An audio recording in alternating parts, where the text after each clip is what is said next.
अब मोहिनी देवी, आपके पास 7 प्रश्न शेष हैं।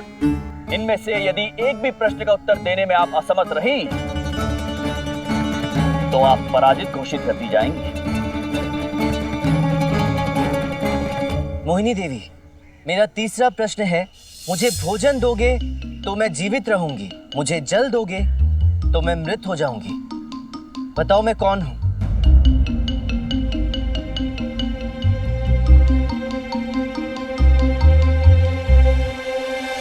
इसका उत्तर भी हमें ज्ञात नहीं है।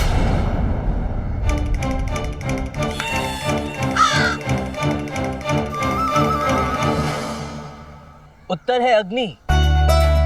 अग्नि में यदि सूखी टहनी, घास, पत्ते, लकड़ियां डाली जाए तो अग्नि और प्रज्वलित होती है, परंतु यदि जल डाला जाए तो वो मृत हो जाती है।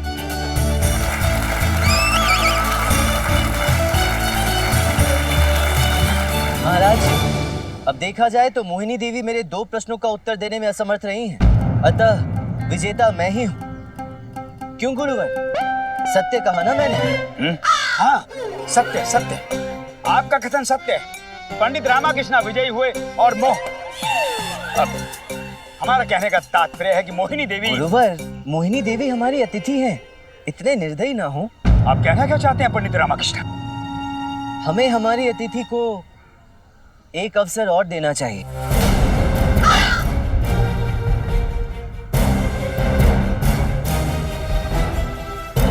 हाँ, अवश्य अवश्य।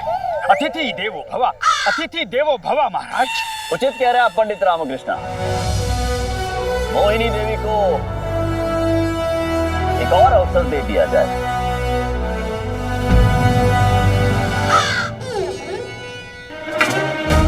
एक और अवसर? घर चलने दो इसे, टांग तोड़ के हाथ में दे दूंगी। मोहिनी देवी, अब जो प्रश्न मैं आपसे पूछने जा रहा हूं उसका उत्तर आपके आसपास ही है, यहीं इसी जगह।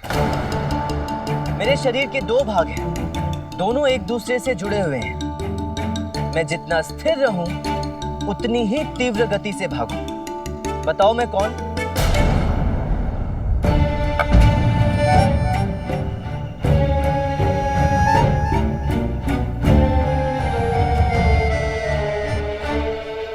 हमें इसका भी उत्तर ज्ञात नहीं है, क्योंकि आप प्रश्न ही विचित्र पूछ रहे हैं।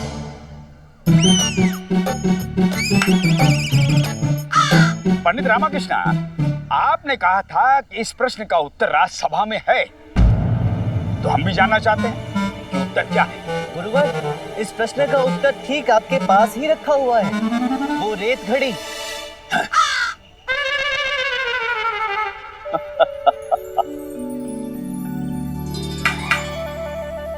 हे भगवान, उत्तर हमारे समक्ष था और हमें ही ज्ञात नहीं हुआ।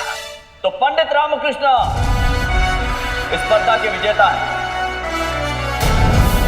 क्योंकि पंडित रामकृष्ण ने 9 में से 8 प्रश्नों का उत्तर दिया था और मोहिनी देवी पंडित रामकृष्ण के 4 प्रश्नों में से केवल 1 का उत्तर दे पाई है। तो पंडित रामकृष्ण पूर्ण रूप से स्पष्ट विजेता है।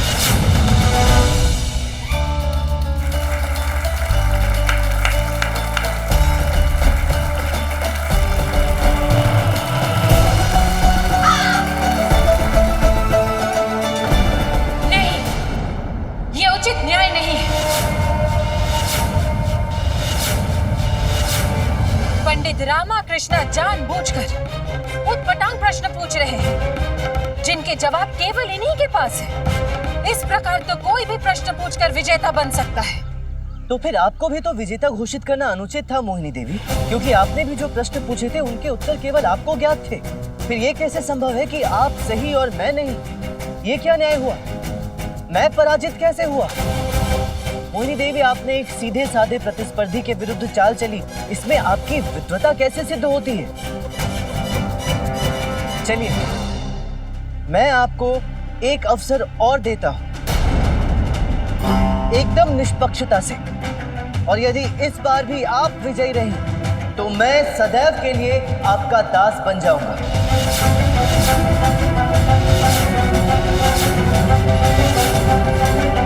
आपको अपनी बुद्धिमत्ता प्रमाणित करनी है ना? तो एक निष्पक्ष स्पर्धा होगी। यहाँ उपस्थित हर कोई एक एक प्रश्न पूछेगा और हम दोनों में से जो भी उन प्रश्नों के उत्तर पहले देगा वही विजेता होगा। ये स्पर्धा स्पष्ट करेगी कि किसको कितना ज्ञान है। कोई भी हम दोनों प्रतिस्पर्धी का पक्ष लेकर हम दोनों से सरल प्रश्न नहीं पूछेगा और दोनों को समान अवसर होगा अपनी बुद्धिमत्ता स्थापित करने का। क्या मुझे महाराज की अनुमति है? अवश्य। मंत्रीवर। जी वाह।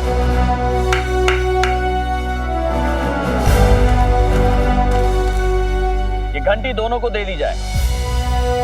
प्रश्न पूछने के पश्चात जो भी सबसे पहले ये घंटी बजाएगा उसे उस प्रश्न के उत्तर देने का अवसर प्राप्त होगा। कहिए मोहिनी देवी, क्या आप इस स्पर्धा से सहमत हैं या अपनी पराजय स्वीकार करती हैं? कदापि नहीं। इस बार हम आपको अवश्य ही परास्त करेंगे। परंतु मेरी एक शर्त है। इस स्पर्धा में महाराज का सम्मान और उनकी प्रतिष्ठा का प्रश्न नहीं होगा। ये केवल हमारे मध्य होगी। ये एक अवसर है आपको अपनी प्रतिष्ठा पुनः स्थापित करने का।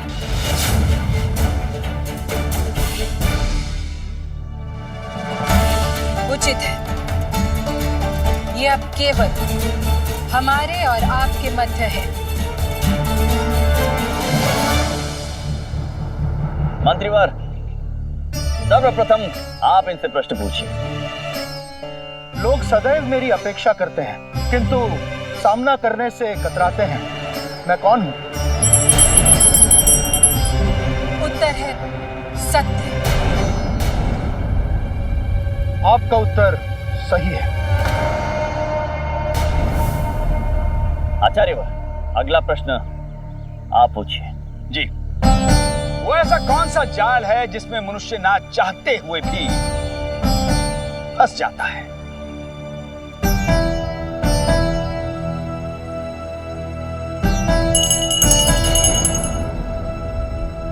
मोह जाल गुरुवर।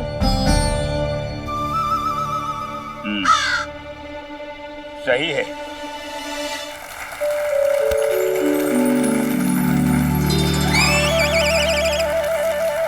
अम्मा जी, अगला प्रश्न आप पूछिए। वो क्या है जिसे बिना छुए तोड़ा जा सकता है?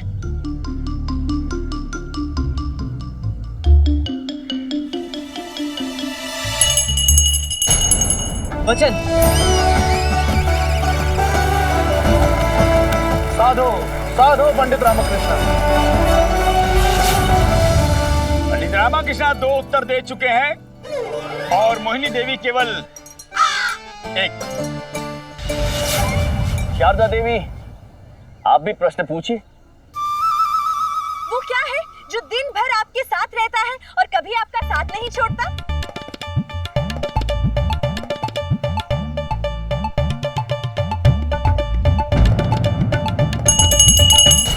उत्तर है छाया। आपकी प्रतिछाया कभी आपका साथ नहीं छोड़ती। सही उत्तर।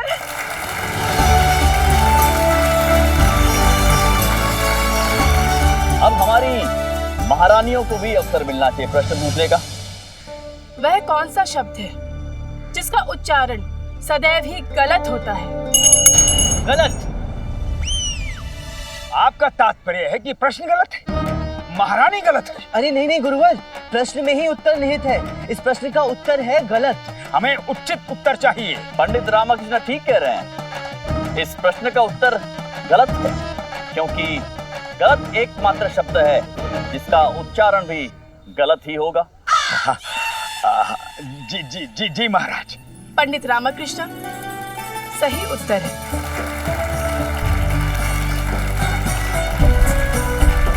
पंडित रामकृष्ण के अंक हो गए हैं 4 और मोहिनी देवी का 1। महाराज, अब आप भी प्रश्न कीजिए। नहीं, हम प्रश्न नहीं पूछ सकते हैं क्योंकि गत रात्रि हम पंडित रामकृष्ण के साथ थे। स्पर्धा के अभ्यास के लिए उनकी सहायता कर रहे थे। अतः हमारा प्रश्न पूछना अनुचित होगा।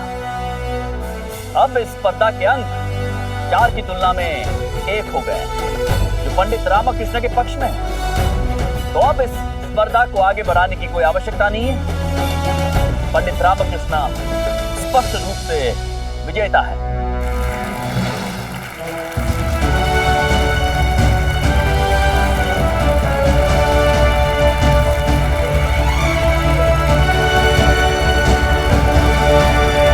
हम इस प्रतिस्पर्धा को नहीं मानते हैं। ये निष्पक्ष है ही नहीं। यहाँ उपस्थित सभी पंडित रामाकृष्ण को जानते हैं, उसके साथ ही रहते हैं। यदि कोई व्यक्ति जो उन्हें नहीं जानता हो वो प्रश्न करे और उसका उत्तर हम नहीं दे पाए, तो ही हम अपनी पराजय स्वीकार करेंगे।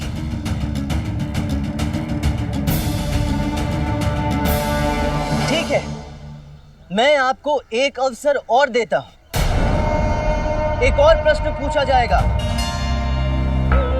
और यदि मोहिनी देवी ने उस प्रश्न का उत्तर दे दिया और मैंने नहीं दिया तो मैं तुरंत अपनी पराजय स्वीकार कर लूंगा और यहीं झुककर मोहिनी देवी के पांव छूकर उनकी दास्ता भी।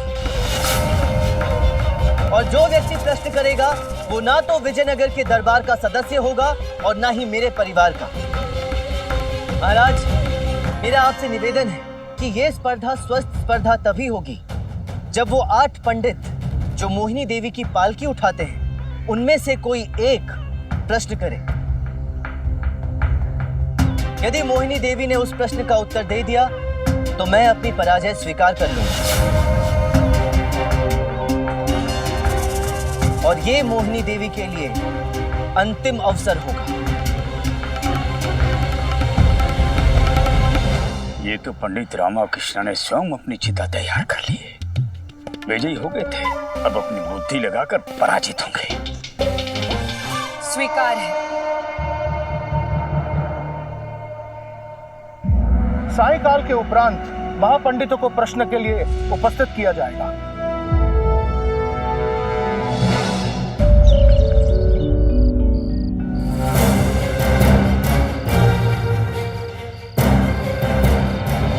ऐसी वो कौन सी 3 वस्तुएं होती हैं जो मनुष्य में पाई जाती हैं, जीव जंतु में भी नहीं?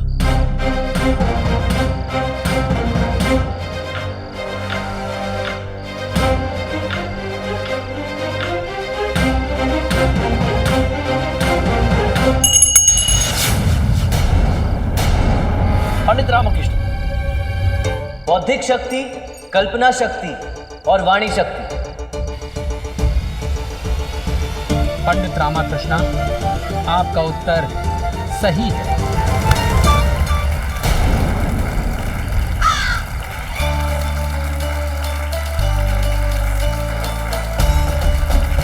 अद्भुत पंडित रामकृष्ण, अद्भुत।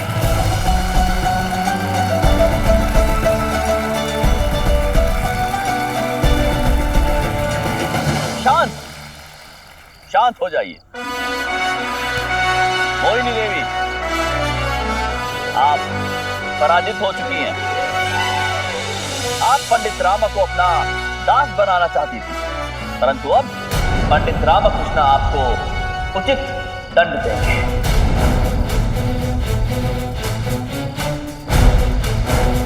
मोहिनी देवी, आज तक आपने अपनी बुद्धिमता के नाम पर इन विद्वानों को मूर्ख बनाया। समस्त राज्यों के इन विद्वानों से आपने केवल वो प्रश्न किए जिनके उत्तर आपको ज्ञात थे और कपट से इन्हें अपना दास बना लिया। क्योंकि आप इन आचार्य के द्वारा पूछे गए प्रश्न का उत्तर नहीं दे पाई हैं, तो अब आपको कोई अधिकार नहीं है इन्हें अपना दास बनाने का। सत्य वचन, सत्य वचन, सत्य वचन, सत्य वचन, सत्य वचन, सत्य वचन, सत्य वचन। स्मरण रहे, इस संसार में उससे बड़ा मूर्ख और कोई नहीं जो ये सोचता है कि उसे संसार का समस्त ज्ञान प्राप्त है। एक साधारण सी अज्ञानी चिड़िया भी आकाश में उड़ सकती है, परंतु सारे ज्ञानी मनुष्य क्यों इस धरती पर चलने को विवश हैं?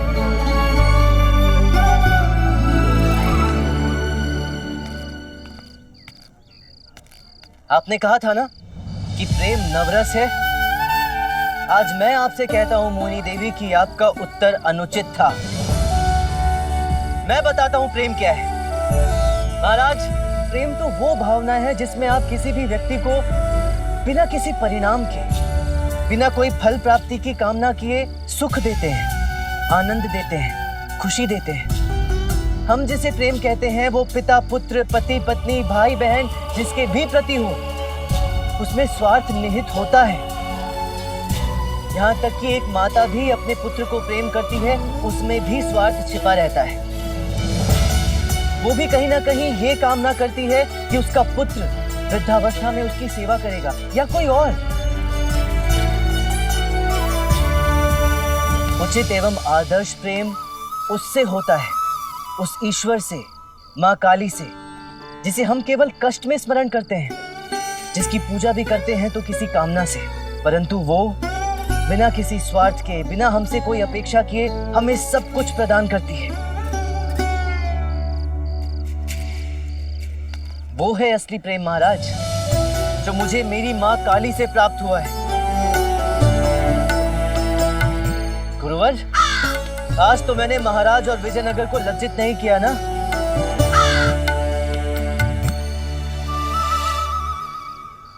साधु साधु साधु साधु। पंडित रामकृष्णा, हम आपको शुभकामनाएं देते हैं, केवल इसलिए नहीं कि आप ये स्पर्धा जीत चुके हैं, अब तो इसलिए कि आपने सभी को प्रेम का अर्थ समझाया और आपने विजयनगर की गरिमा को भी संभाला। देवी मोहिनी, आप में ना ही बौद्धिक शक्ति है ना ही कल्पना शक्ति, क्योंकि आप कल्पना ही नहीं कर पाई कि इतने विद्वान ज्ञानियों को बंदी बनाकर इनकी वाणी शक्ति छीनकर आपने कितना विशाल अपराध किया है।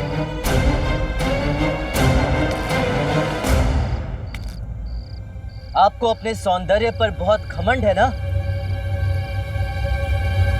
तो आज दंड स्वरूप मैं आपसे नारी के रूप की सबसे महत्वपूर्ण वस्तु छीनता हूं।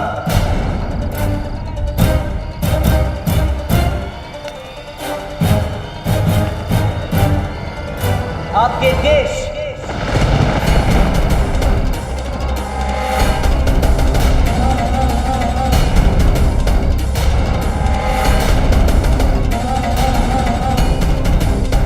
हमें क्षमा कर दे, इस प्रकार दंड देकर हमें लज्जित ना करें।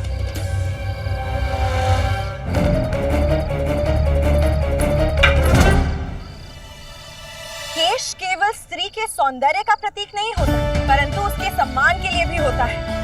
मुझे ज्ञात नहीं था कि मेरे संस्कार इतने अल्प हैं कि तुम एक स्त्री का सम्मान भी नहीं कर पाए। अगर तुम मेरे पुत्र हो तो मोहिनी देवी को दंड से मुक्त कर दो और उसे क्षमा कर दो।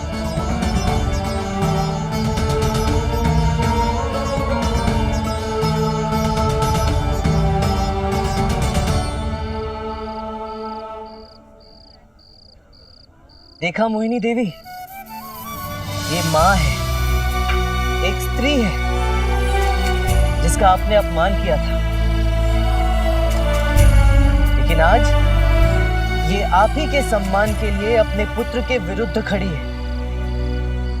हमें क्षमा कर दे माँ, हमसे बड़ी भूल हो गई।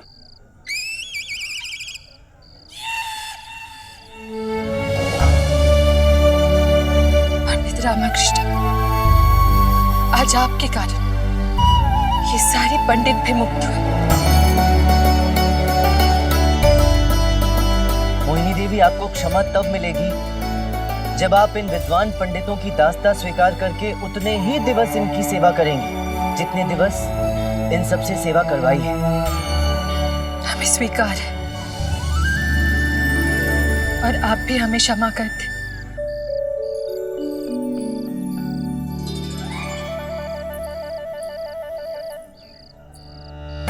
महाराज, हम अपने घमंड और दुर्व्यवहार के लिए आपसे क्षमा प्रार्थी हैं।